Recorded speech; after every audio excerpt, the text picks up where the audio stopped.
Hello, Emily Miller. Okay, Richburg. All righty. How are you? I'm okay. How are you doing? I'm good. I am looking out my window at the storm clouds coming my way. It's about to rain here. Thank Girl, I'll goodness. tell you what. There's a lot of people here already, a lot of people in Awesome. the chat. People are talking about the weather. It's cold, it's raining. There's a bomb cyclone. It's going to really, you know, rain, but, I mean, we're all I'm so glad I'm not further north in California because they're getting hammered. Yeah, they're getting hammered. Well, if it's not extreme heat, then it's rain. So, and extreme weather. So, Indeed.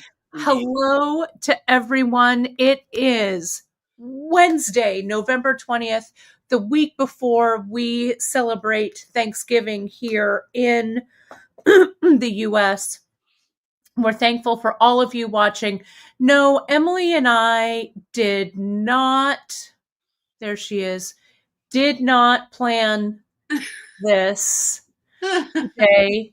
We log on. I should have known when I was putting on my stripes this morning that the odds were fairly good. Mexican shirt, stripes. Mexican Stripes, shirt, right? stripes. Right? Who knew? Blusa. Yeah, but today, stripes. Right. So that's what we've got. So I hope everybody is having a great week. Emily, before we jump into it, we've got a big week ahead. Not only today with you and our wonderful new netted bead for 2024. It's a take on our favorite, one of our favorite projects of yours, the netted beads. And Pam, as Pam is saying, this is not the first time you're twinsies. Yeah, it is true. And don't let me forget this. Joy has a question. Can you adjust the pattern for small beads for the smaller core? Will you? Sure. You'll get us for that. Okay, perfect. Other things we've got going on. Today's Wednesday, the 20th. Tomorrow, the 21st, is the third Thursday earring. Drea did that earring, so I'm going to be on Thursday morning presenting that to you. Friday, I have a special studio drop. Do you want to know what it is, Em? I hate to, when I left Fresno a couple weeks ago, you pressed some beads into my palm. I did. And I put them in my car. I have little pockets behind the steering wheel.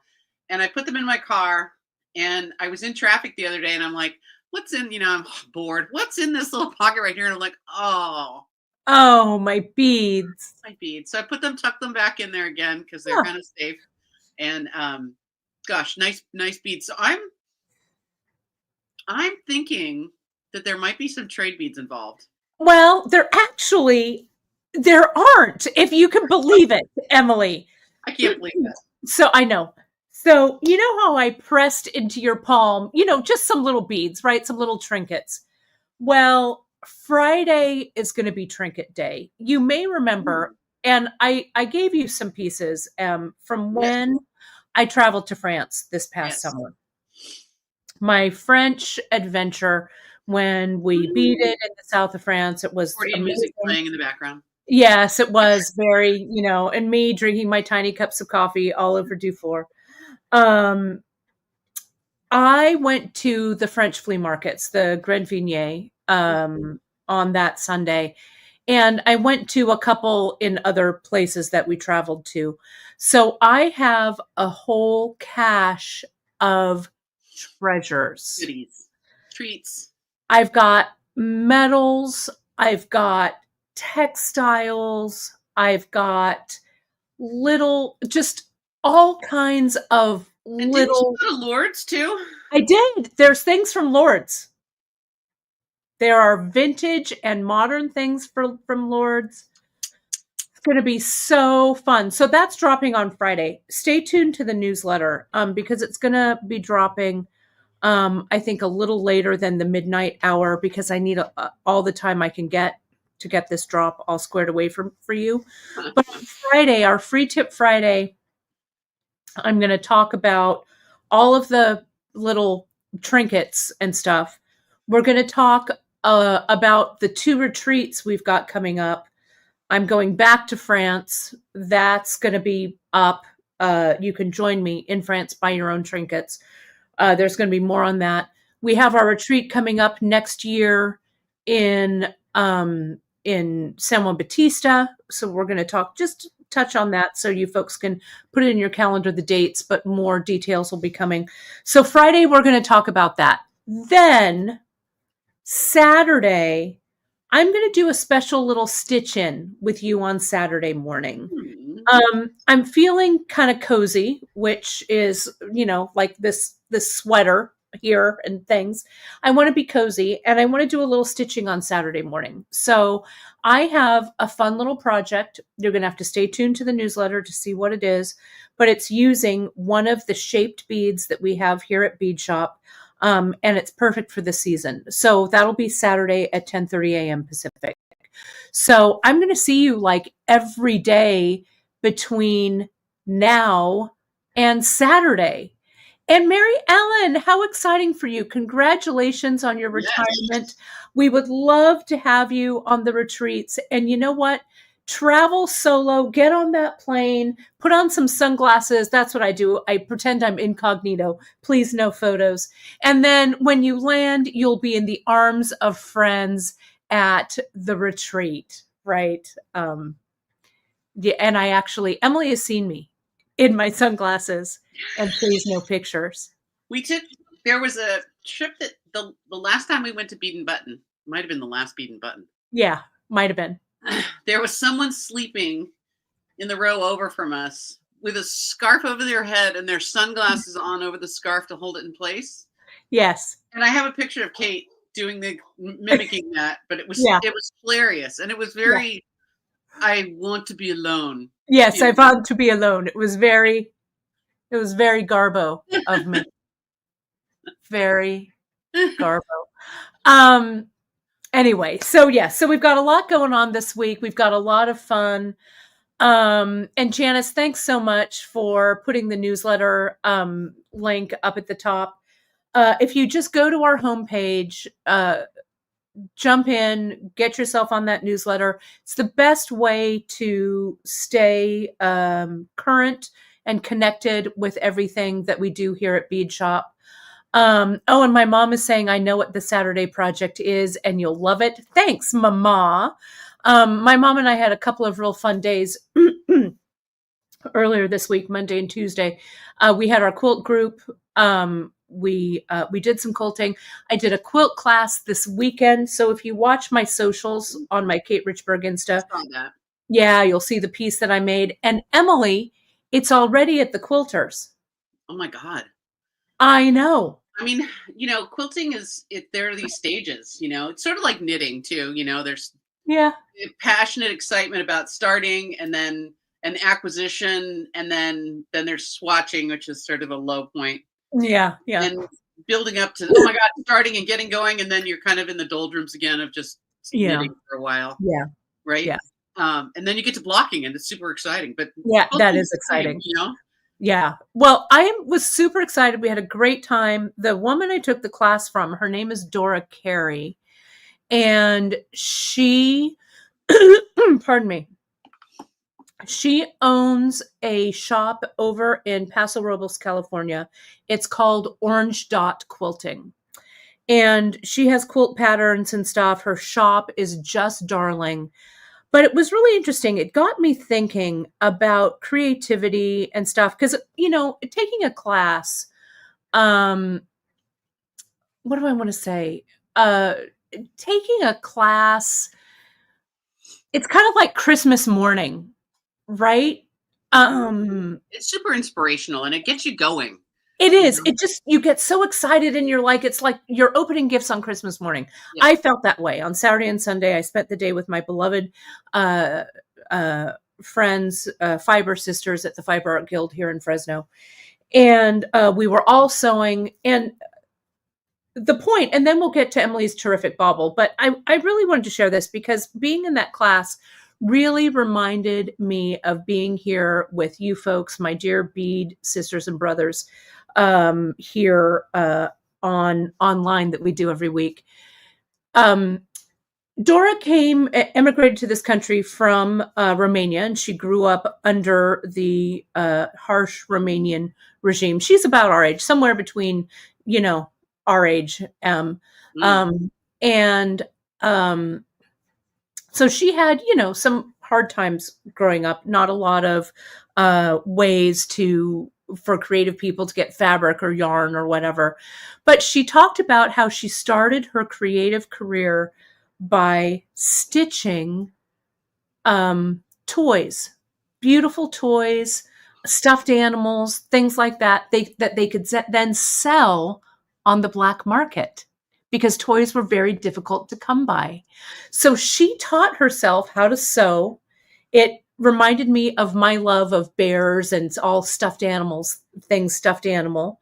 She had some of the stuffed animals that she made way back when they made the trek with her to America in the early 2000s. But she talked about how the glimmer of creativity and the creative hands between she and her sister and her mother really afforded them a better life, a creative space.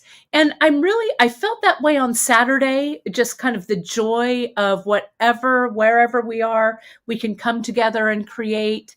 Wherever we are here around this beautiful world of ours, we can come together and create. But it was super, I don't know if I'm really retelling the story very well, but I really left very inspired. She's a wonderful quilter. Her name is Dora Carey. She has a charming shop here in Paso Robles, California, and her patterns are really fantastic. So it was a fun little filling of my creative well this weekend, and I finished it, and the quilt is off to the quilter. So I'll show it when I get it back. That's lovely. It's so smart to get it done and get it out as fast as you can. Yeah, never done that before, but I saw the quilt. It has Millennium fabric in it, Emily. 2000, the year 2000 fabric. So ask me how long I've been working on that quilt. Well, but anyway, fabric does go bad. The thing I've always liked about beads is they don't really go bad. Fabric, you kind of take care of it a little bit and, refold it and dust it and, keep it clean and not moldy and those kind of things. Beads for me, because they don't ever age really. It's not true. They actually do age a little bit, even in the tube. But really, I love that I can work with beads that are a couple hundred years old, and I can work with beads that were probably made a month ago. And pardon me. Yeah, no, I love it. Those little crafting treasures that are passed on throughout the years. And you folks are going to see that on Friday. I have some treasures that I'm dropping. I bought some textiles. Can't wait to see. That are from the late 1800s. Wow. I cannot confirm or deny how much I love them, but I think we'll have fun with them. Awesome. So today I wanted to let everyone know, you may have seen this at the beginning of the show. Emily, of course, is going to do her netted beads, which we're going to get to in just a second. But today only, it's the 20th of November. I did a viewer exclusive coupon, my friend, so it's nowhere else. We just marked down the whole Miyuki seed bead and shape beads categories. That's crazy. So that includes the drops that Emily is incorporating into her netted bead today. It includes Tylas, Magatamas, anything in the Miyuki category. It's over like 1,000 SKUs, I think, on the website. So if you enter coupon code, and it's not Miyuki, sorry, it's Miyuki 20. Let me put that up and let me put that up there. There we go. Save. It's Miyuki 20. There's a big project coming up for January. Tylas would be really nice to have, especially some of those mixes. Ooh. All right. Because they give you a variety of color. I love how you're quantities. Telling this secret. Don't tell anyone. But the Tylas could be making an appearance. twice next year in Right. an unusual and Right. location. Right. Yes, yes, it's gonna be fun. Mhm. Well, speaking of fun times, Em, Yeah. You wanna get ready? You wanna go? let's get into it. Yeah, Okay. I'm So gonna take this banner off. before you Mhm. change over cameras, Okay. last week we talked a little bit about using the bead spinner for other things, Uh-huh. and I mentioned that French beaded flowers I am an admirer, but I've also been making beaded Christmas trees for quite some time. I'm Okay? gonna solo you so people can see this Okay. thing. And I had a little moment this morning to unbury these through the Christmas ornament situation. Luckily, they were in the first box that was on top, which was all good.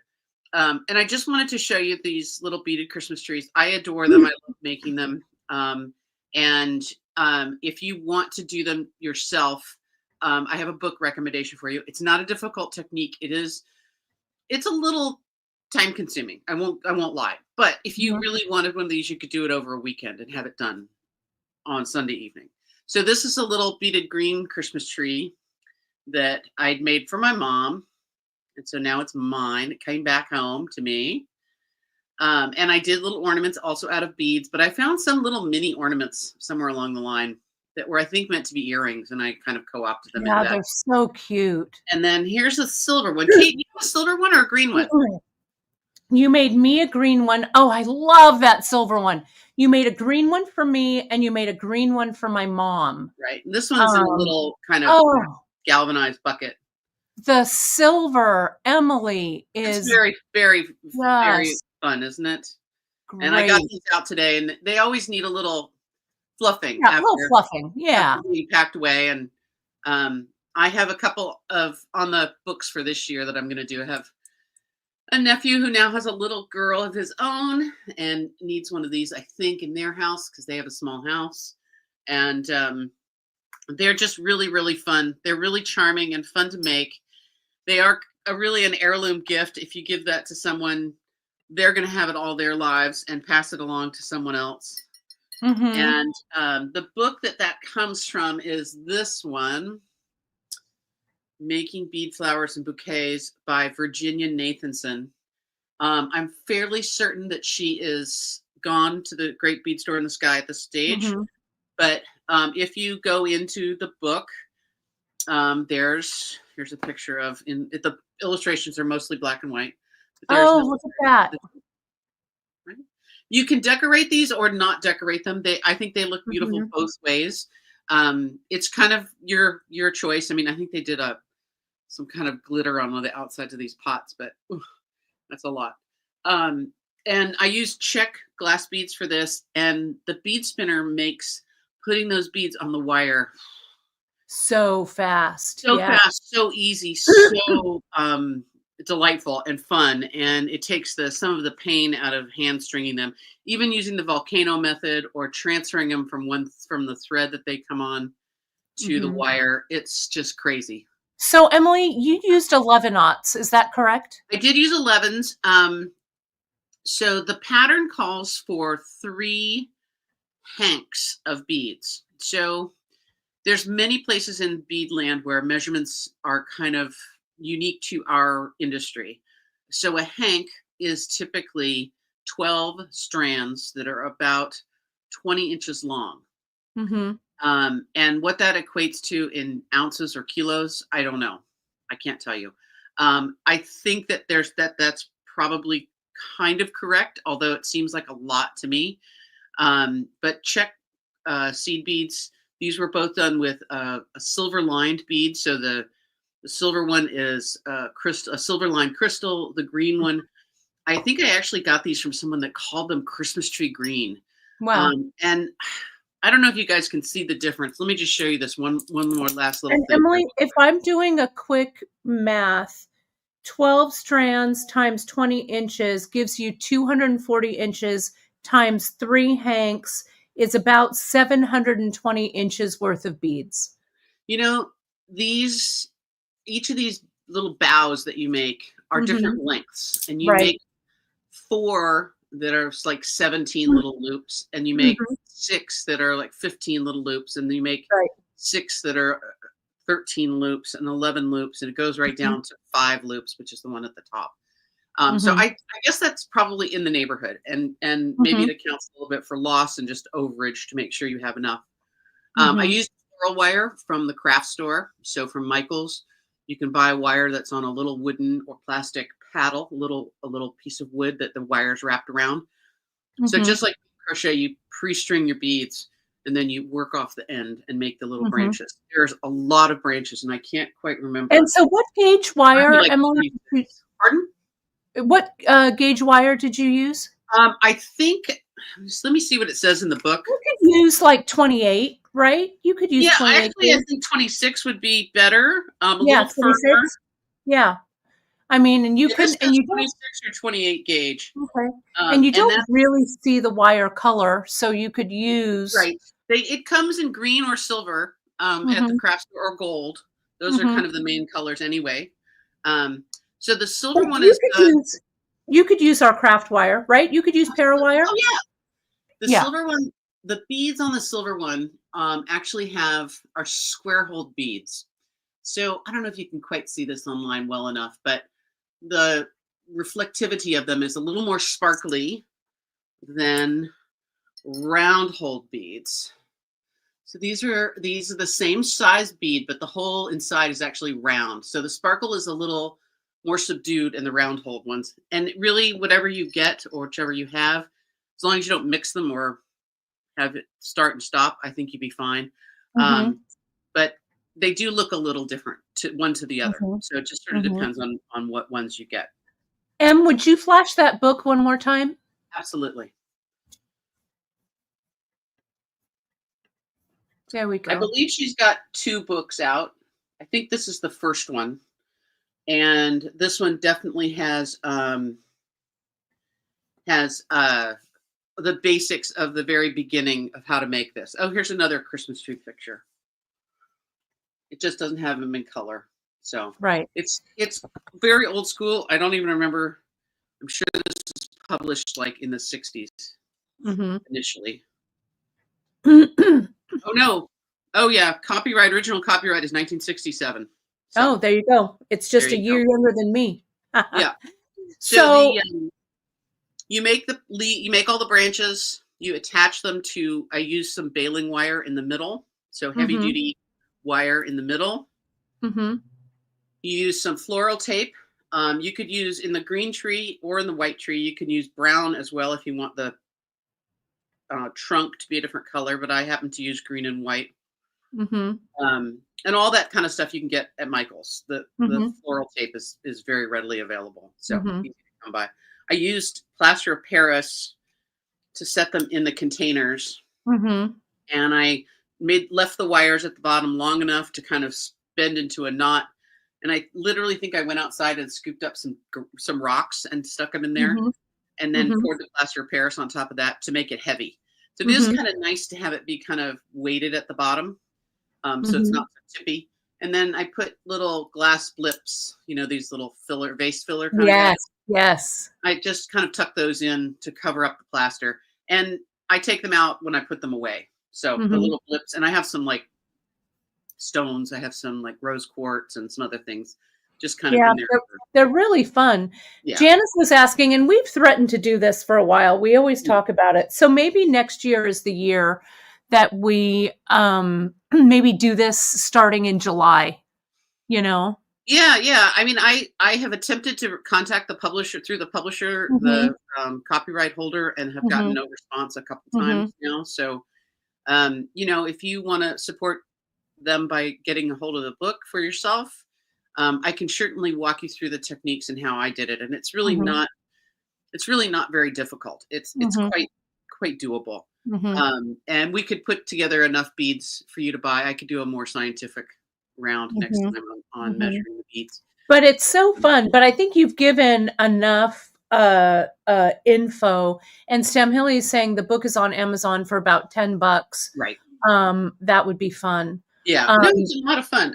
Yeah. I mean, it's, there's a bunch of other projects in this book as well. So it doesn't have to be just that one thing that you make out of it. There's a bunch of other things. And there are a Well, bunch of other beaded flowers. So, well, thank you so much for sharing it. I know that you've gotten everybody into the holiday spirit for sure. So let's talk a little bit about it for next year. I know we've always threatened it, but absolutely, um, absolutely. And you know, I saw the Hanukkah bush reference. I did actually make a brilliant, lovely icy blue one for a friend as her Hanukkah bush. oh, how fun! Um, with the silver underneath, so it was blue and silver. It was, and Oh, I thought it came out very pretty. Unfortunately, I didn't keep a picture of it oh. somewhere along the way. So, You know what I would love to see, Em? You could also do it in fall colors, so it could just be a fall foliage oh yeah, you could do it. tree I mean, and mix those it could up. really. Be There's so no. fun. It would be beautiful in gold. Yeah. If gold is your scheme for the holidays, I Mhm, think I don't do a ton of decorating around my house for each season. Christmas is mhm, really my only big one, mhm, and my colors that I mostly decorate in are in greens and whites. That's kind of my, mhm, I kind of, or greens and silvers. I kind of mhm. gravitate towards those two. And so these kind of work into that. I have made small wreaths as well. Hold on. It's on the wall of the studio right Oh, over I love it. I love it. here. Well, uh I did with Emily's tree that she gave me. I collect different Christmas trees, different um glass ones, whatever. So they all kind of sit in a little tree forest. And the tree that Emily made me, of course, is always takes pride of place in that little So I did this thing. one. It's a little dusty. Emily Miller, is there no end to your I don't uh, like I like creativity? being Look at busy. that. I wanna wear that on my head like a Good. crown. I did this as a candle surround, to put a candle in the middle. I'm gonna highlight you here. And it's very dusty. I'm embarrassed. So it's the same technique, but groups of 3 branches, and then a base of just that same baling wire or Yeah, rebar wire to tie it to. And look then at that. I think this was leftovers from the silver tree, which I just was playing around with a little bit and kind of made I don't know, you call this a garland or a flourish or Yeah. something. Oh, it's really lovely. And these ones stay out all year round, so they are tarnishing a little bit or aging a little bit, which I Mhm. don't hate, you No, know. I like it. Um, so good fun. But yeah, the wreath is very as far as a accomplishable sort of project, Mhm. very quick, very Yeah. easy to do, and And gives that you would all be fun you for know. all seasons, you could I mean, hang whatever it is. you could stick a red bow on this at Christmas time, but you could leave Mhm. it up with no bow anytime, Yeah, you know. yeah. So How I forgot fun. those were up on the wall up there, right over I the love it. closet. Well, I'm gonna add your baubles Sure. to the scene. These have kind of become a tradition of ours here at Bead Shop, along with the snowflake earrings that Drea makes. We're going to make those next week, another tradition around here. So, but Emily has added some Miyuki drops to this. I know that you folks, a lot of you have made these over and over every year. I've made some that I've made into earrings or used in necklaces. So, and we also have a handout, and you have what I A want to little say. graph. Yeah, an updated handout as well that's on the project page. So Yeah. you can see all of this on our homepage at beadshop.com. You can find it all linked. And the beads that Emily is using, thanks Janice for putting those up, are 25 millimeter. But you'll also talk about the 12 Yeah. millimeter ones we Yeah. have as well. Absolutely. All Yeah. right, so I'll pass it over to you, Sure. and I'm excited to see this. So I started making these ages ago. Ooh, let me move my camera around just a little bit. There, that's better. I started making these ages and ages ago, and I've did them at the very first bead retreat that we did at San Juan Batista as the Friday night project. And I love doing them. I just think they're the greatest. I've done this. This is on my third version for holiday time. So there have been 3 different iterations of beautiful, different colored, different designed beads, and you can go back and look at all the different dates. The first one was this is the first one was in December of 2017, so quite a ways back. And these are kind of in that Victorian kind of color scheme. And then 2 years ago, we did, I don't remember which one that one was. I think it's these three. We did some other colors, little bit bright, some brights and stuff. But I think these work great as ornaments. I think they also work really nice as package toppers. So if you're tying up a gift for someone extremely special, you can pop one of these on there. They look so nice with the leather on them, Emily. They really. The one I like best is this one right now. Yeah, I love it on the grosgrain. Beautiful. And you know what? It's not even tied on there. Yeah, it's just tight. So that's like that's when you're winning, is when the thing stays on without having to do not one more thing to it. I love it. I love grosgrain. Right? I mean, how pretty is that? Wouldn't that look cute on a little top of a package or hanging from a little bough of a tree? You can just use the loop to hang it from. It's so pretty. Again, this is my green and silver scheme coming out that I really enjoy that color combination. So these are square hold silver lined. So here's an example. I talked about that just a moment ago. So you can see how the reflection is pretty highly reflective. And then let's see if I've got one to compare with. Yes. I believe, no, those are square as well. Oh, do I not have one to compare it with? Darn. Yeah, that's a round hole.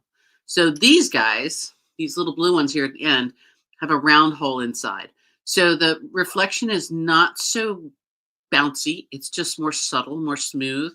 These square hole ones, the reflection is kind of popping, right? Mm-hmm. So it does make a little bit of a difference. You see it most if you were to intermingle them. So if you have one type, keep them separate from the other type. I would. And so the ones you're using today are the 11-aught Miyuki. Is that correct? That is. Mm-hmm. And so the square hole will come up with either Czech or Japanese. So you can see that on both sides. Mm-hmm. Right? Mm-hmm. It's just a little small difference. And again, this kind of is our bead world, is that we care about what shape the hole in the bead is. It's kind of crazy. Yeah. So 2 colors of the Miyuki droplet, the little drops, the little silver and I think these are, hold on. Is that the prairie green, maybe? I think it's the Picasso, transparent green with a Picasso. Oh, nice.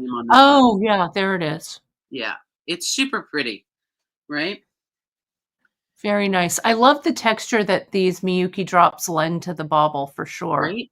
Oh, and these are round hole too. How did I not see that? Mm-hmm. You know, this one went through a couple of iterations, so it didn't stay the same. I started with these kind of pale beige Ceylon beads, and then I moved over to silver lined opal or a gold lined opal, and I thought they looked so much more fun.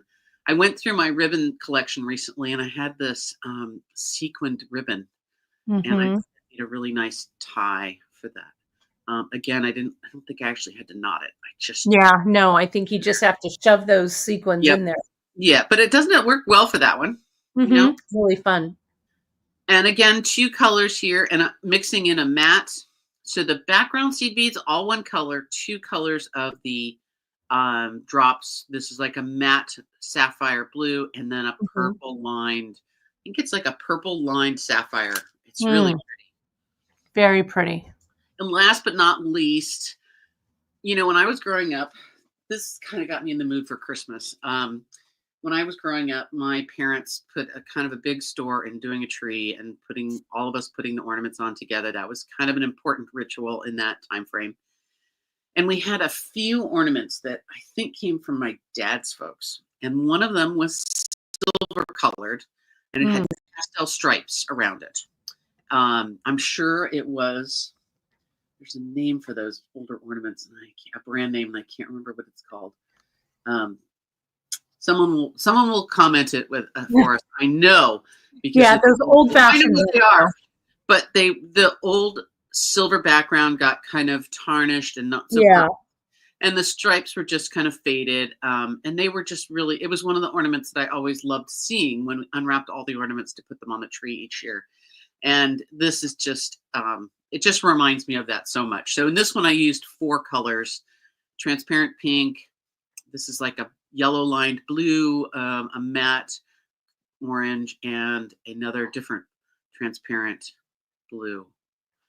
But I really liked how those came out. And Yeah, really reminds, gorgeous. Love it. really reminds me very much of those old days, you know. So I've talked about these wooden beads before and coloring them, and I didn't get out my dies because I didn't think you needed to see it again. Because if you go back to 2017 and 2022, so both of these are early December, both those years. In 2017, it's on the 13th of December, and on 2022, it was the 2nd of December. If you go back to those, you will see me dyeing these beads with great glee, and I Right. use alcohol inks to dye them. And I would always recommend, I think, if you buy a bunch of these, leave one undyed. I think it's interesting to see what it looks like before you close up the bead, either dyed or undyed. And just as an option, let's take a look and I'll show you what it looks like to have an undyed bead inside or a dyed bead. And I think it's interesting. This one has a very kind of a light color scheme behind it, right? So this is how it would look with that plain undyed bead. Mm-hmm. And then I chose this kind of warm yellow mustard, and it looks super different when we put it inside Mm-hmm. that netted bead. It's a different color now. So I think it's a nice option, and it's something to kind of think about. You might want to just check before you dye all your beads, happily. Just hang on to one so that you can always take a little chance and see, oh, I like it better, lighter, or darker. It's your choice. Mm-hmm. You know, many of these other ones I had dyed. I didn't dye this one. Is natural colored. And this one that didn't succeed, didn't make the cut, also natural colored. And Mm-hmm. this one is a dyed one, so it's a darker one. So you can make a choice, right? If you dye them or don't dye them, you pick. It's entirely up to you. Okay. So here's what we end up making is a little sleeve that will go around the bead, and we'll use these picos at the ends to draw the ends together. Okay? Mm-hmm. So the measurements for this bead may not always be perfect. You'll find with these wooden beads, they do vary a little bit, and your beadwork and your beading may vary a little bit as well. I made these so that they had 2 rows between every row of drops. And this one, I did the stripes a different direction. I didn't do the stripes this way. I did them up and down. Just an option to your choice. You can play with Mm-hmm. this as much as you like. You may find yourself with an extra row of just straight beading and with no drops in the middle of this. Because look, on this one, there's a Oh, row of drops that didn't work. So yeah. the math just didn't quite math all the way on this one. Can you see that it happened? Not unless I point it out. Right. Okay. So don't worry if that happens to you. Okay. It's quite fine, and it's kind of to be expected. The fit on this one is a little bit loose, but it's okay. I can live with that. So I've made a couple other strips here of beadwork, and I'll show you how to join those up too in just a minute. But I'm going to walk through on paper what we're going to do first. Okay. And then I'm going to add real quick, I'm going to add the I want to share my screen here. Hang Having on. bells, Ruth, I that's want an to do interesting this. idea. It should. Um, it might be a little bit. It's going to kind of depend on what you're going to put in the middle. Ruth had a question there. Mhm. That she said, would wrapping a bell work? And so you're looking at wrapping an object that's not symmetrical top to bottom, right? It's round symmetrical, but it changes in variation there. It probably would. It would sort of depend on what it's going to look like. I I would play with it a little bit, and I wouldn't say no for sure. But I think it's going to be a little challenging. But that's totally up to you. How much of a challenge do you like? you know, Mm-hmm. your choice. And yes, these would make lovely bookmarks. Who mentioned that? Margaret. You know, I would do these without the Delica drops for a bookmark. I Mm-hmm. think you would leave nubs in button, you know, you're going to leave little dents in your paper. But that Mm-hmm. depends on how you care about books. I fold my corners down, Yeah. and I am second, you know, one generation, two generations from antique booksellers in my family, and I'm sure they would be horrified, but I fold over my corners. Yeah, same. Um, I just showed M on the screen. If you click over to the project, you can see Emily's last two broadcasts linked, as well as her new handout with the new kind of directions on it for this particular one. So I just wanted to point that out. It's all over there. You can go back and kind of work your way backwards. Emily, I'll go ahead and solo this again, and I'll take that coupon code off for the moment. Yes, Carolyn, And you I'll, could do this around a glass ball. I mhm. have done a few around glass balls. I got to tell you that my frustration with doing them around a glass ball is that the ball breaks, Mm. and maybe they just don't make Christmas baubles like they used to. But I had made several and closed them, and you can close them at the bottom or don't close them. And I've had them break over the year, and then I have to find another ball. And I've kept spare balls around. That's also been a little bit of a not a winner. Nowadays, I think there are more plastic balls that you could get to go inside, which is still nice and lightweight and would do the job and wouldn't break. I guess I just sort of lost my excitement over it after I've had some broken ones. You know what I would rather do? This would be very, very fun. It would be to make a garland of these and, you know, have some other beads in between, but have something kind of hanging as a strand on a tree. Um, Gwen, you're right. Shiny Bright. Thank you. I knew you were going to get it for me. Shiny Bright is exactly the one. And I actually went to the antique market a couple months ago and looked around for some and didn't quite find the same one. I don't think it survived. I will see this year when I unbox my Christmas ornaments. I don't always put up every Christmas item that I have, but I do like to unbox everything and take a look at it every year, and just make some decisions, you know. But I will definitely look for that ornament, and if I happen to turn it up, I will post it on the Facebook group with this one beside it, so you guys can see the inspiration and the original, and so kind of where it came from. So yes, clawing my way back to business here. It's not easy. I get so distracted. So here's my graph, and it's a little harder when it's not on a horizontal page to kind of get it all in the scheme here. Let's see if we can make it happen. And I want to get sort of straight. Ooh, no, yes, better. Okay. There we go. That's looking Everybody's pretty not- good. There we go. Everybody's not seasick. Sorry. A little. If you weren't now. If you weren't now, you are now. Oops. I'm gonna move this guy back too. And what can I stick on it to weight it? I wax, beeswax. Okay. So I did a little chart for this one, and there are charts with the other versions as well. And I do like a little chart that I can kind of draw on while we're talking about this one. And this, because we're using the droplet, it feels a little bit more awkward.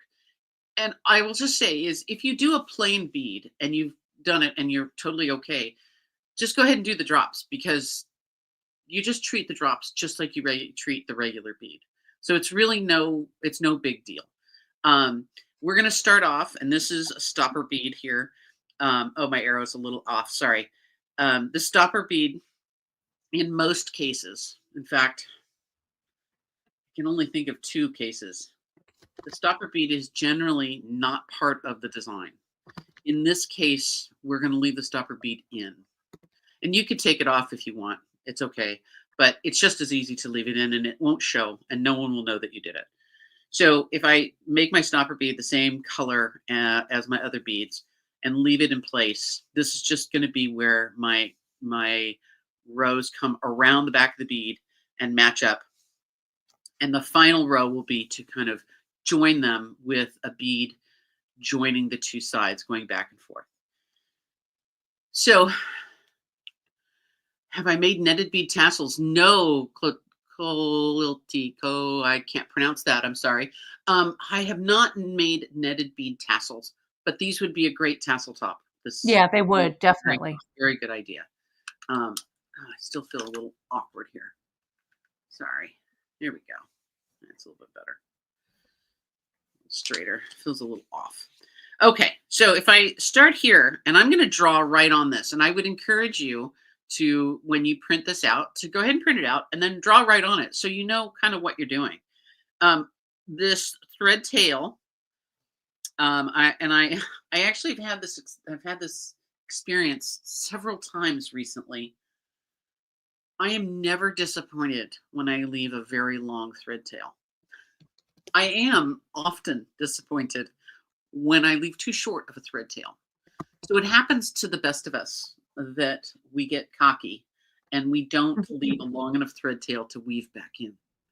So I like to leave at least 6, but up to 8 inches of a tail of thread hanging out down here.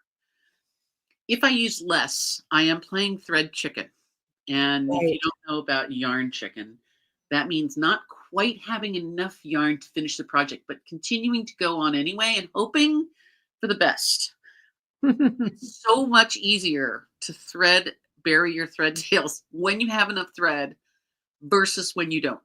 And like I said, even after 30 years of doing seed beads, just in this last couple weeks, I've done this to myself twice. I did not Same. have enough thread, Yeah. and I spent an inordinate amount of time I shouldn't have had to spend fiddling around with too short a thread.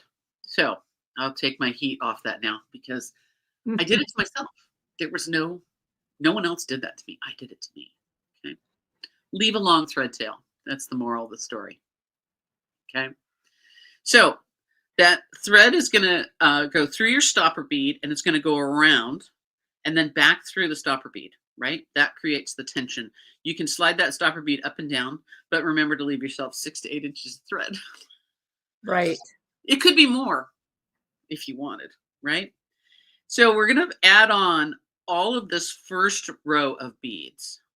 So adding on this first row of beads just requires that we string these beads on and we want to count them, okay? And we're absolutely going to put on 23 beads. This bead actually gets put on as well, okay? This is our picot right here at the end, this group of 4 beads. One bead is the turnaround bead. So like we would do in a fringe, this bead just allows all these beads not to come off the thread, right? Sort of like the stopper bead. So we come out of that bead and we go back through 3 again and pop out. So this next bead is the beginning of the next row. And we're going to start right off the bat with using our delicate bead, our delicate drops in here. We're going to pick up groups of 3, picking up those 3 beads, and we're going to count down 4 beads to the 4th bead. 1, 2, 3, 4. So you're skipping 3, you're going through the next one, if that's easier for you. Okay. You're going to pop out, pick up 3 more beads, skip 4 again, skip 3, pass through the 4th, 1, 2, 3, 4. Here he is. And repeat that process all the way down. So we're going to end up passing out through the 3rd bead from the stopper. Stopper beads are sitting here. These are ultimately going to become part of the picot at the very end. Okay, we're going to continue on through, right? Picking up these last 3. Oh, you know what? I may have an extra bead here. Darn. We're going to go right around, turn around, come back through. Oh no, I don't. And pass out. Okay. So we're going to continue doing this little process.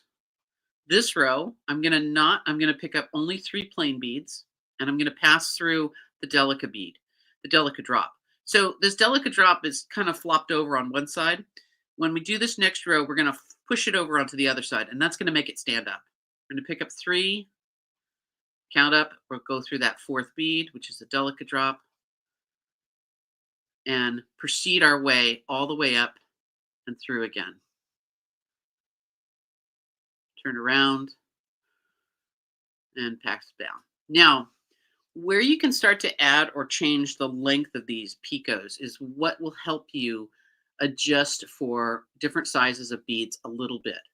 We can make these picots long, 3 to 4 beads, or we can make them smaller, shorter, less beads.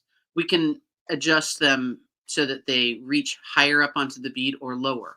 When you start moving yourself into some other sizes of beads, hold on, I actually have some visual aids right here. They're kind of hiding. Some other sizes of beads, that picot length may change. And your seed, because of the seed beads you're using, that length may change as well. Some of our seed beads, as precise as these Japanese beads are, some beads are going to be slightly smaller or slightly larger than others. There's a tendency among white beads to be larger, not light colored ones, but white. So if you're using a bead that was white and then has a dyed layer on the outside, that may apply. And black beads tend to be narrower slightly than the other beads do. I think this is a vagary of the materials in the glass and the way that they're able to cut the glass in the smallest pieces. They have to make adjustments for that, just that type of glass. So you may end up having only one bead that becomes the picot, and then you have a turnaround bead. It's going to vary depending on what you're doing. This is doing a very small wooden bead and still size 11 seed beads. But if you look at those size 11s, they're a little bigger, they're a little plumper than the size 11s you see over here. So it's just a little variation, okay? We can have different colors on our picot beads on the ends if we want. And if you need a little more space at the ends, you can actually put a bead in between the picots to help cover up and make that hole at the end a little bit bigger. Nice. And this is actually something I talk about in the other handouts as well. So don't hesitate to look at those, print out those other ones and look at those as well. So we made one row to start with. We made one row with the delicate drops. We made one row going back the other way with regular seed beads, no delicate drops. We're going to do one more row with just seed beads, right? Bump, bump, bump. I did not have an extra bead here at the end. We're just right. Oops. Coming down. And then we're going to do another row with just delicate beads, okay? Or I'm sorry, with delicate drops in the middle. Mm-hmm. So these 3 that we pick up that become that bridge to the next kind of common bead, that net, you can have that be 3, it can be 5, it can be as many beads as you want. But for this project, we're doing 3. We're going to replace on every third pass one with a delicate drop in the middle. So that little grouping is going to be 11, delicate drop 11. Okay. We're going to continue this until we have about 19 to 20 picots. So counting the picots at the top is the easiest way to count the rows. Each row has 1. We need to stop when we have an odd number. So one end might be 19, one end might be 18, because we're going to make one more picot down here at the beginning, and that's going to happen when we're at the very last step of this, seaming this together. Okay, so you're always going to stop where you have an odd number. The numbers don't match. I shouldn't say an odd number, a mismatched amount of picots. It could be 17, it could be 16, it could be 19 and 18, it could be 19 and 20. It just depends. The top row, the finishing row will be bigger. This one's going to be smaller. Okay. Okay, so seaming those edges together, I'll do that in just a moment, but I wanted to just start one off for you so you could see what that looked like and have all of the experiences that I can go. Ooh, beaded spider. Oh, yeah. What about that? How about a bead cap? So you could probably make a bead cap out of these by making them very short And I think No, that's I maybe think like maybe that. Emily, she meant put a bead cap on top. Oh, you could put a bead cap on top, of course. Hmm. Yeah, absolutely. A biggish one for sure. When I Yeah. put these type beads onto, I think I have one here. There's a bead with a bead cap. So when I put these onto a head pin, I put a few seed beads down inside the hole. The hole in these wooden beads is really large, and the head pin is pretty fine. So it will wobble around inside there. And to stabilize it, I think I use size 8 seed beads. So I put them just enough to fill up the hole on top of the head pin, and then they're just in there forevermore. You don't even know that they're there. And I usually do black ones because it's dark in there. You know, I mean, if you wanted to do a different color, you could, but whatever color turns you on is fine. Okay. All right. So these two strips that I've got, let's see where we're at here. There's the beginning. Here's my beginning end, my picot. And here's my other end. I need to do one more row. We're off a row here. And here's the same over here. Right? Wrap right around and join these guys together without a seam. This was a bead I didn't tell you I was going to work with. And in case you want to look for it, I think it's really pretty. It's 4217. I just found it kind of at the last minute and was like, oh gosh, I kind of like that blue. It's very festive. Ellen, you're right. We could put one of these little guys on here. We could put this littlest one. It would hang on the beaded tree. Hmm. It's almost a little bit big. I'd like to go down one more size, which, we have the power and the technology. Always do, right? All right, We do indeed. let's grab a couple of colors that are easy to see. We'll start with these guys. This is the Duracoat Topaz Gold. That's a very pretty color, isn't it? And we've got the silver lined drop. And oh, my favorite, metallic dark bronze, right? Mm-hmm. Yes, one of my faves. Agree. 457 coming at you there. You know what? I freely like to use my favorites all the time. The other kind of silver color that I really adore is this 190. This it's like a dark Yep. silver. I love it. Metallic nickel plated. One of my faves. Yep, 190 is the color. When I think of Emily, that's the color. Yeah, I like that color. Yeah, I same. mean, I can use it for many things. I'm going to grab a beading needle. I prefer a long beading needle. Kate and I will agree to disagree over this one item. Well, I use a long beading needle sometimes. Yeah. It just depends on what it is. Like going around those curves and stuff with that bobble that you have. A Yeah. long needle sometimes is a little easier because it's a little springier, Yeah. So it just depends. Oh, wow.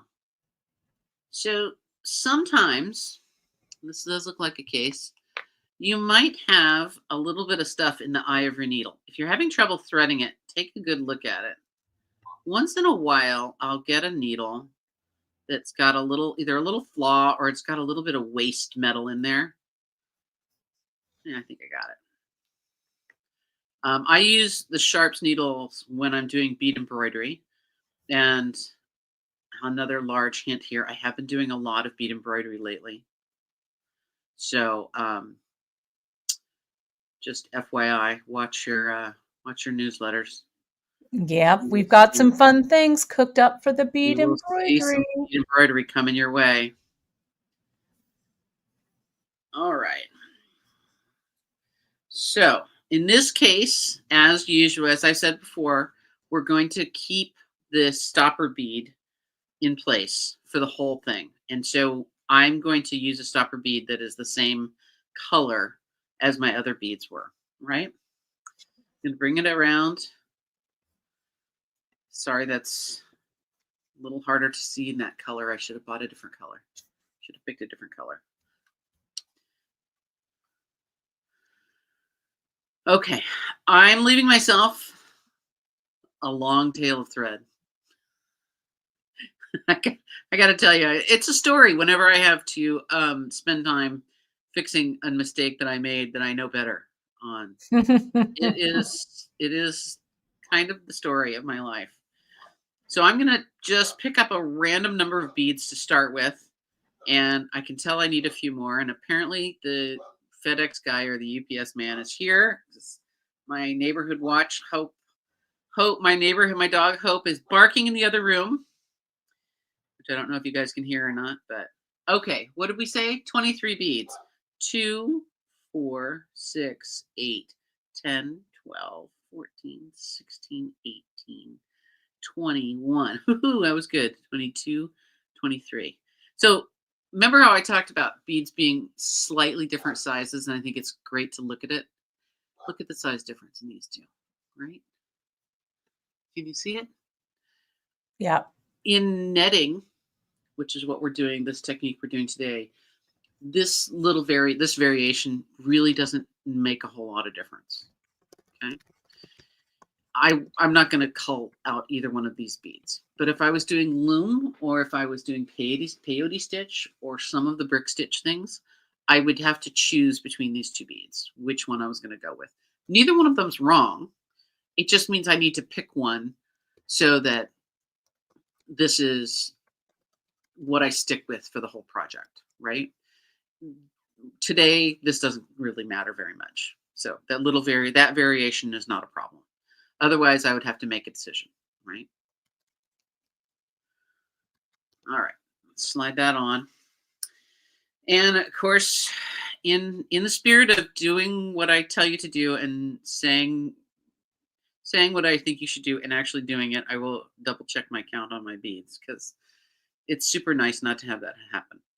So I've got 5, 10, 15, 20, 21, 22, 23. All good? Easy, right?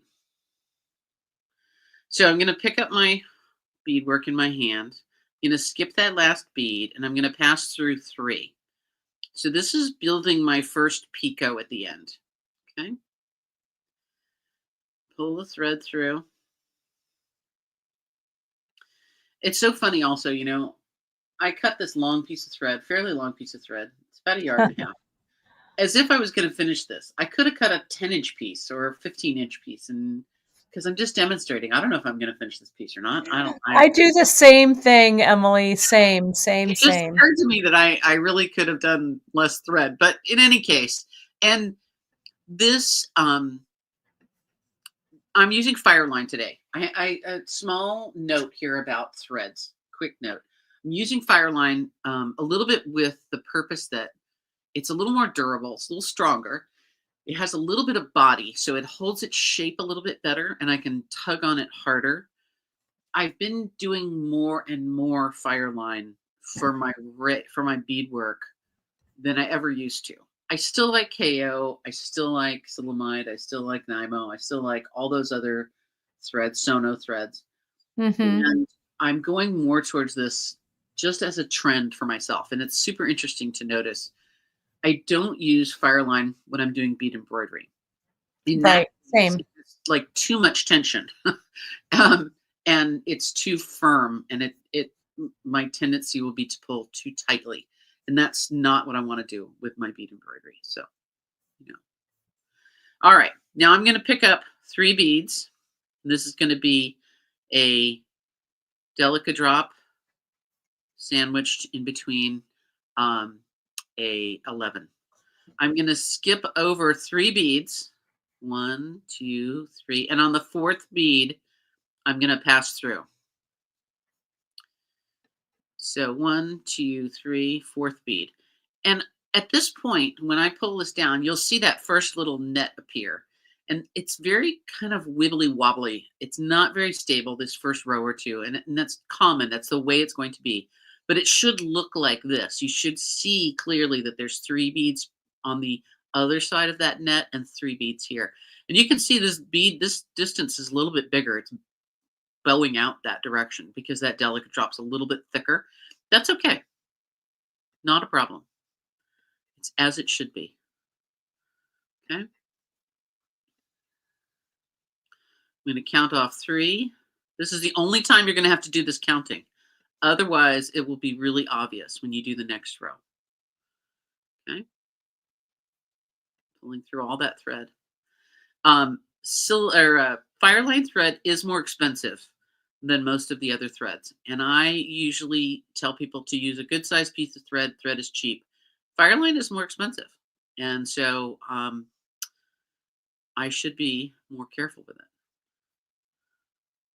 Right? I'm doing a different pickup colors. I'm going to alternate this time just for kicks. You can do one color of drops, or you could do mixed colors. Your choice. Yeah, for sure. And as Emily shared earlier, go over to our project pages over on beadshop.com, and don't forget to download all of Emily's really helpful handouts, because all of those really fantastic teaching aids will really help you master this technique in no time for sure. Yeah. And really, this time's handout is just a little extra. A new graph. Yeah. A little graph. Yeah. All right. So now I'm going to do 3 beads for my picot and 1 to turn around on.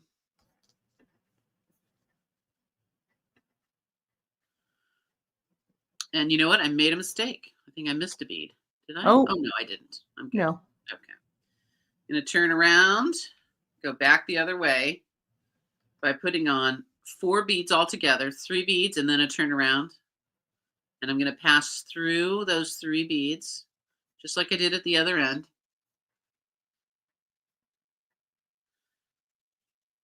Oh, sounds like the UPS man has gone away, so that's good. Come and gone. Come and gone. Well, we had the groundskeepers were here, the landscape guys were here early this morning because it was about to rain. Okay, so I'm picking up 3 beads. I'm going to skip over and I'm going to go through this delica bead, the delica drop. Okay. Speaking of delicas, I probably wouldn't use delicas in this pattern. I think they're going to be a little rough. Right, a little squared off. A little squared off. You could try it, picking up 3 beads. Now I'm using the bead that I'm going to go through. That's the net bead, or the bead that brings these guys together. Is super obvious. It's that delicate. You're a little low in the shot, Em. There you go. Perfect. It's always going to be that delicate drop, or the middle bead of the net going across, right? That bridging group of beads. And Em, are you using 4-pound Fireline? I'm actually using 6. 6-pound. Okay. Yeah. I like 4-pound. I felt like the 6 just gave me a little bit more weight here. Yeah, I've been steering myself. It's funny that you say that you're steering yourself towards Fireline. I've been using a bit more Fireline as well. Lenny's commenting that she wished it came in more colors, but honestly, the white and the graphite smoke color, those are the two. I feel like both of those pretty much cover my bases pretty well. Right. I did here once upon a time. So here's my picot end. I'm going to pick up 3, skip the last one, and go back through 3. Right. So that picot could be longer or shorter. And I need to do 1 more row. I'm going to do just these 2 more rows of this guy, and then we were going to go to joining up. Right. I'm going to do 1 more row of just 3 beads each bridge. So as you pull this kind of firmly in the bridge that you want to aim for, the next passing through bead, it's still 4 beads away. Okay. But it's this one that's popping up, and you can kind of see it if you keep an eye out for it and you pull your tension up fairly snug. That bead will be kind of popping up there. It will be looking obvious. So I haven't actually tried this. Maybe I will here in a minute. But I understand you can color your fire line. And I do find that mostly the smoke and the smoke gray color has been a color that I have really depended on in lots of different threads for a long time. I use a lot of gray, kind of that medium charcoalish gray, graphite gray, in other types of thread, just as matter of course, because it does blend in with really everything. Okay. 4 beads. Slide them down. Trying not to bump my camera, sorry. Just did it. Trying not to and did it. Skip the one at the end. Go through 3. And then the next row would be delicate drops again. Okay. So one thing I want to just show you real quick is that this alternating of 3 rows is also going to mean that the delicate drops are going to be offset. So there'll be an up and then a down, up, down. It's going to go across your pattern in that fashion, right? There's going to be some that come down a little farther, some that come up a little higher. Okay. This was also one that I tried for this go round, and it just didn't quite make the cut. You know, I don't know, a little too contrasty. Maybe it would have been better with a natural colored bead in the inside. I just think this white Ceylon's a little bit, I don't know, just didn't quite make the cut this time. You know, I still like you. Don't worry. Okay. So we're going to continue like that. Let me just get him out of the way. Until we have a nice long strip to work with. And I'm just going to check, make sure I've got the right orientation going on here.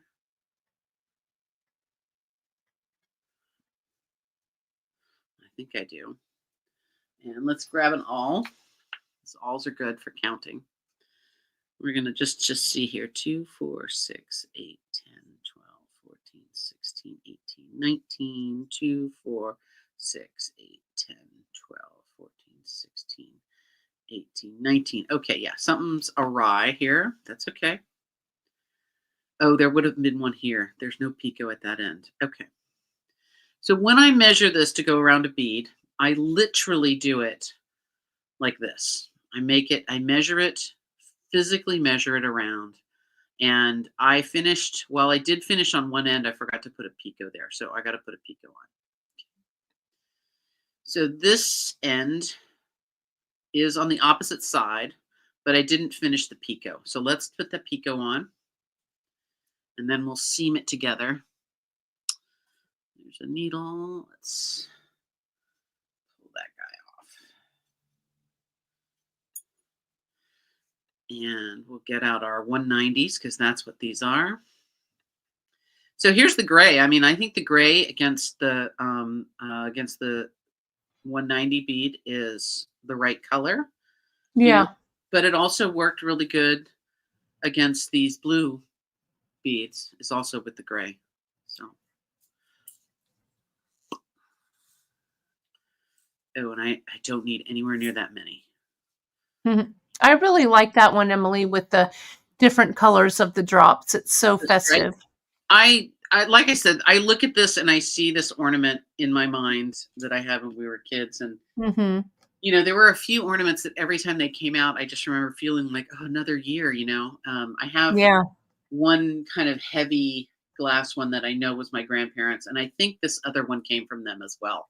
And I don't know, you know, what do you do when you got old ornaments? You know, I made a wreath out of certain ornaments a couple of years back because I had so many, and I was getting into smaller and smaller trees, and I didn't have room for all of them, right? Yeah. Isn't that funny? All right.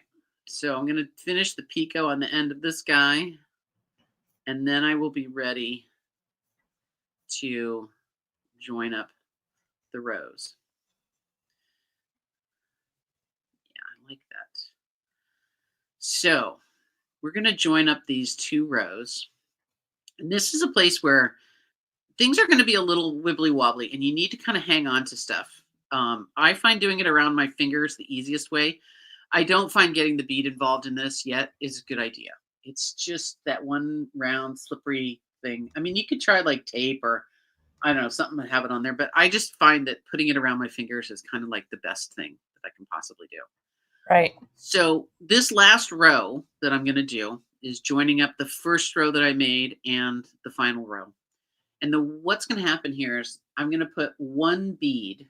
I'm going to pick up one bead, and then I'm going to go through that middle bead on the other side.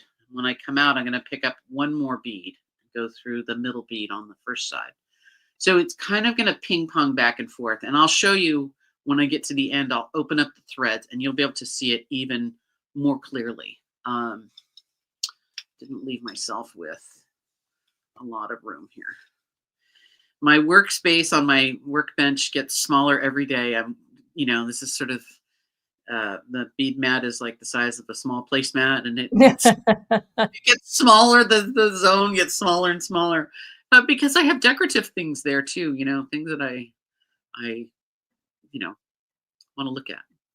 Okay, so I'm picking up one bead on my needle, and I'm going to go from the side I'm on to the other side, and I'm just going to go through that sticking out bead. Right, I can see where it's at.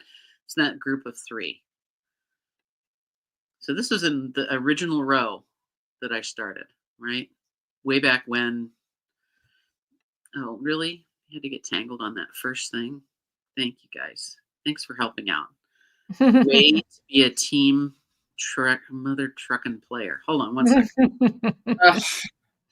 Way to be a team player. Way to do it. Well, it happens to the best of us, There we go. All right. And I'm going to pick up another one. And I'm going to ping pong right back across. It's just funny. It's literally, I'm literally seaming these two sides together. So it's a little bit like sewing. If you've ever had to sew 2 edges together, right? This is like stitching together a wound. It's the same. Oh, I want to go here.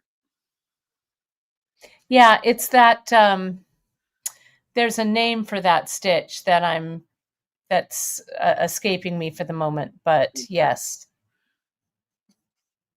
Oh, I've got a tangle somewhere else too. That's the other thing about these delicate drops. Boy, they are sticky outy, and they are catching. They catch your thread. All right, I think I'm back on track. No, it's around this picot. Aha. There we go. Yeah, I don't know what it's called either, Kate, in sewing. It's not a saddle stitch, but it's when you take a little bit of thread from one side and a little bit of thread from the opposite side, and you make it's like a blind stitch. I loved when my mom would say, "We're going to stitch in the ditch." I always thought that was so funny. That's right. Yes. Right. So that's what I do no, that's for quilting. Yeah.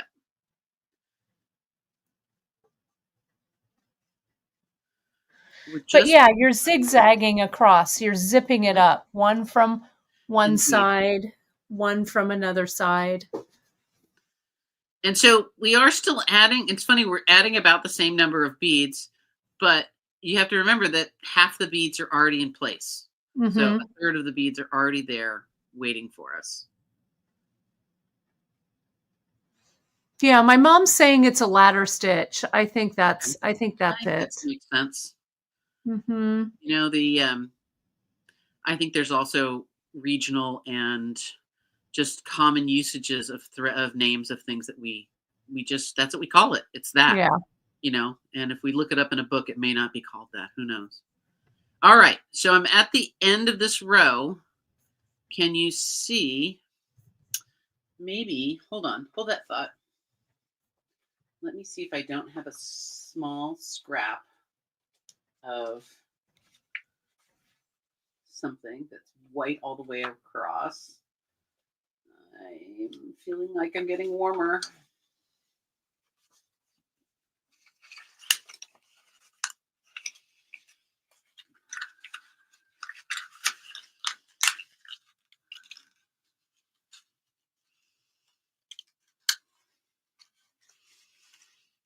How about that? Okay. Right? So literally bouncing back and forth using that center bead on each little group of three. And now I'm going to pass through where pull that up tight. Everything's going to disappear. Feel like I may have a tank. Oh no, I see, it's fine. I'm going to pass through my stopper bead.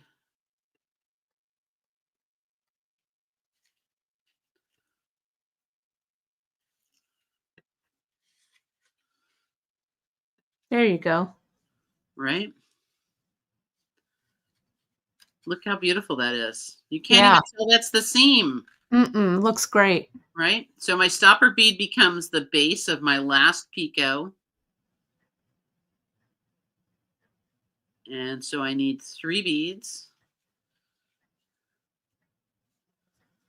Slide it down. Skip the last one. Go back through 3.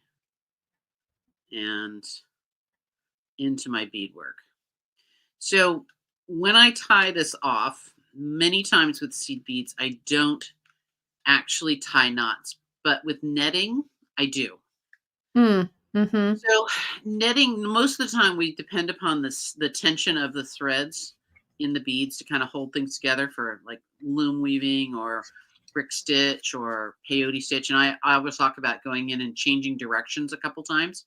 Mm-hmm. Netting, I don't think I have as enough um, thickness in the thread, enough tension in those threads to actually do that. So I'm going to actually take my needle and I'm going to work my way back up towards the other end. So I'm leaving my tail thread hanging out down there. We'll get around to that in a second. I'll show you why. And I'm going to work my way through a couple of beads, and then I'm going to tie a little half hitch knot.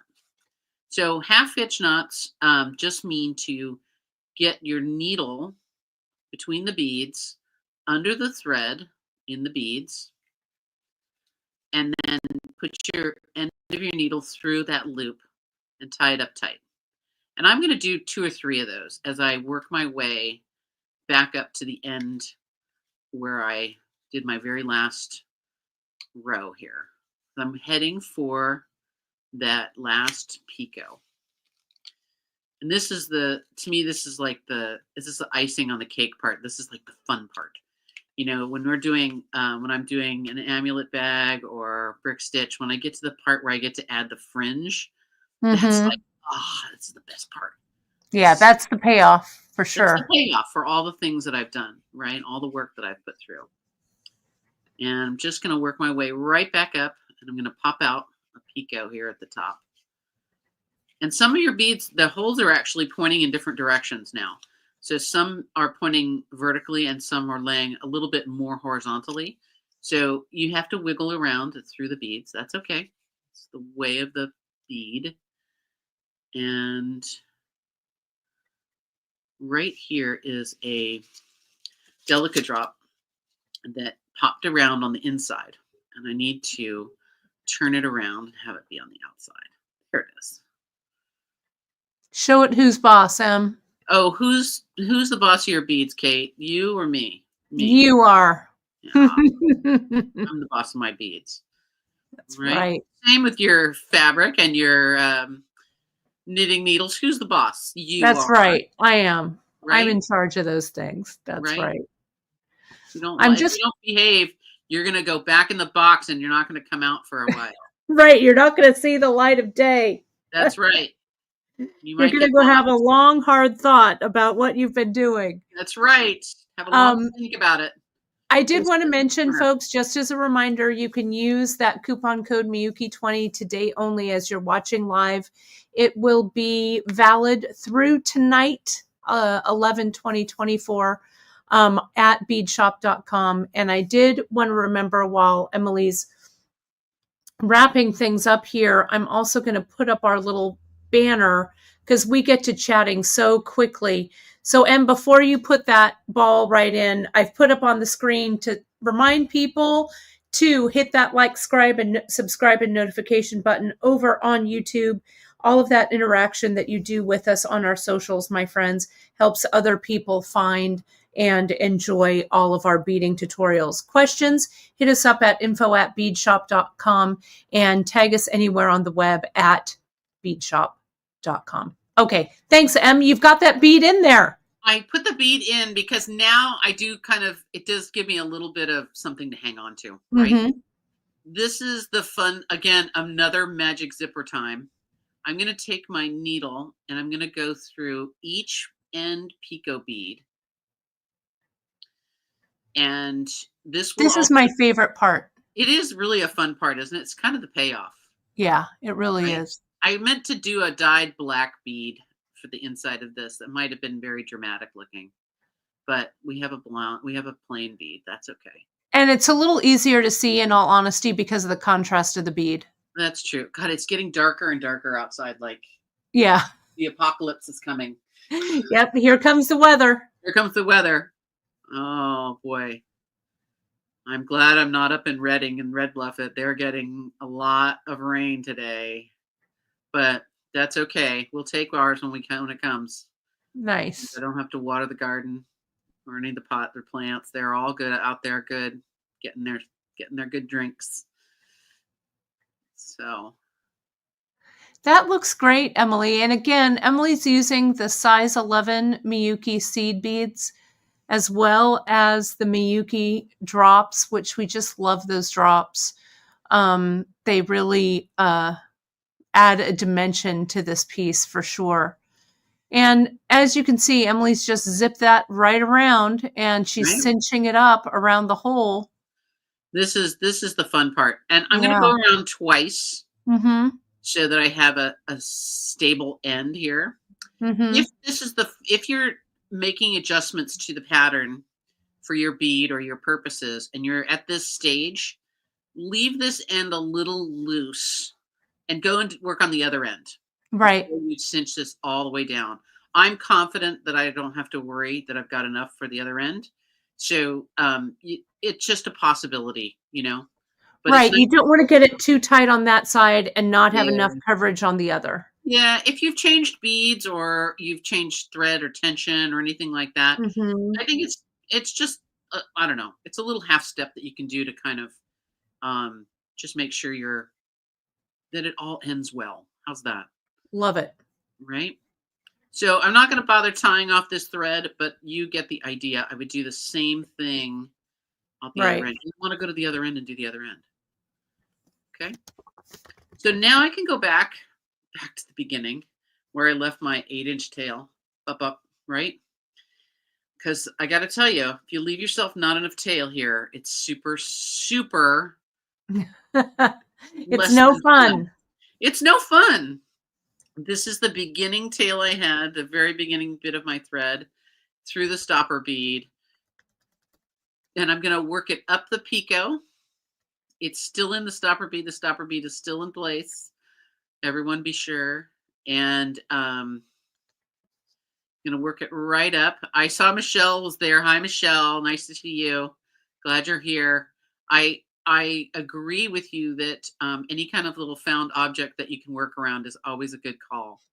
I have these little cool kind of cases that I got for needles that I think they're supposed to hold quarters. And they are also a good thing to hang on to bead around if you want. But, you can make a cardboard tube, or if you find cardboard cores in whatever, you can use those also as forms to bead around that will come out easily. Easy to do your own. I have certainly pillaged my kitchen drawers or anything else looking for likely suspects to work around. I know I made a peyote purse one time where I beaded around a shampoo bottle to give me a big enough tube to work around. So you can get all kinds of options, I mean, go to the hardware store and look at the PVC if you want a big tube to work around. It's nice when they're kind of lightweight and inexpensive. But I see you in your mini M&M tube. That I sounds know like a exactly good what you're idea, talking about. doesn't it? Pardon? It sounds like a good idea. Oh yeah, right. I know exactly what you're talking about. Mm-hmm. I get you. I see you from here.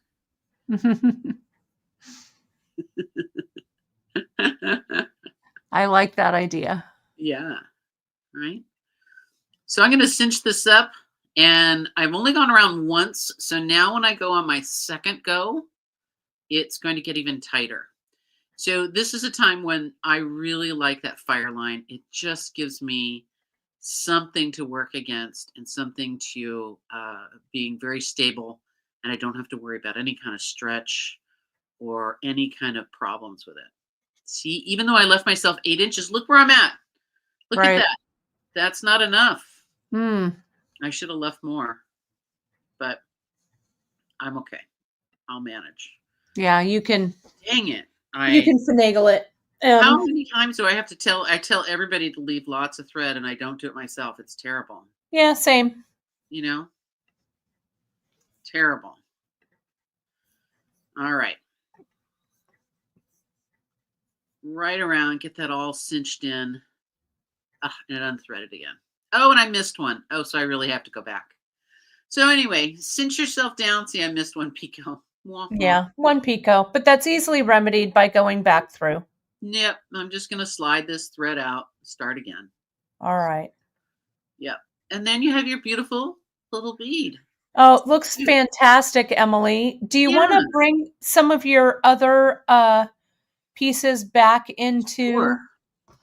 while you're The other doing color. that, I'll go ahead and I'm going to add You know, there's my something just shared. so much fun about all of these in a big pile too.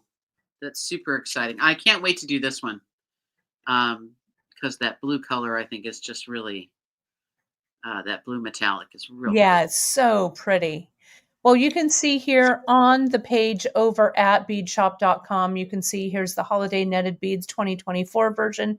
Has a nice photo of everything that Emily has made, and you can see a nice close-up view of these pretty beads here. So, and they're also listed here, the episode notes, supplemental handout, and then the chart that Emily shared with you today. So that's that. Well, Emily Miller, let's go ahead and solo that sucker. Look at how beautiful they are. Oh, that big pile of juiciness, right? So good. So good. Not a bad one in the bunch, I don't think. Yeah, no, I love it. And I love all the things that you have hung them from. The grosgrain ribbon has been a favorite. Yeah, I like that's those super leather pretty. cords. They look really nice. Very pretty. And you know, it's fun to feel like this is a real holiday thing. Would be beautiful on a package. Yeah. Um, you know, I one of the things that I am seeing a ton of these days is purse charms. And Yeah. for the holidays, if you're carrying a fancy purse out or something, you can hang one of these on your purse. It would be Yeah, super for cute. sure. And it would give you that little holiday bump, you know, that you need Yeah. right now in these dark days. No, it would look great. And, Margaret saying that, I mean, some of these beads in a necklace, also Oh fantastic. my, most So, definitely. Some of these you would look know, great. They would look yeah, really fun in a really super fun. centerpiece. Yep, absolutely. Well, let me share back, my friends. Today, for the live broadcast, for just our live viewers, we've got that Miyuki 20 discount code, coupon code for you. You can save 20% on all Miyuki seed beads as well as Miyuki shapes, which includes those drops. That offer is valid until midnight tonight on Pacific time on 11/20/24. Well, Emily Miller, thank you so much for this Absolutely. fantastic uh, holiday kickoff. Feels really fun and cozy. We're going to have some more cozy broadcasts for you this week, my friends. I'm going to see you tomorrow with Drea, Friday for my France drop, and Saturday for a Saturday stitch in. You're gonna All take a day off next week. You get to take an yeah, extra day. Sunday. I'll put my feet up on Sunday, right? But we'll be here at 10:30 a.m. Pacific on all of those days. So I'll see you tomorrow for Third Thursday earrings. Thank you again, Em. Thanks, So Kate. Thanks, fantastic. everybody. It's great to see everyone. Thanks for tuning in. All right. And we'll see you in just a couple weeks. You've got a fun I bead know. I embroidery know. project Just you coming. wait. Just you wait. Get on those those Tila beads and your Miyuki beads and some thread and some needles, some sharps. Yep, sharps. Yep. Get in there. Get it. All right, my friend. I'll talk to you soon, Em. Thanks Bye, so much, guys. everybody, for tuning in. See Thank you you. soon.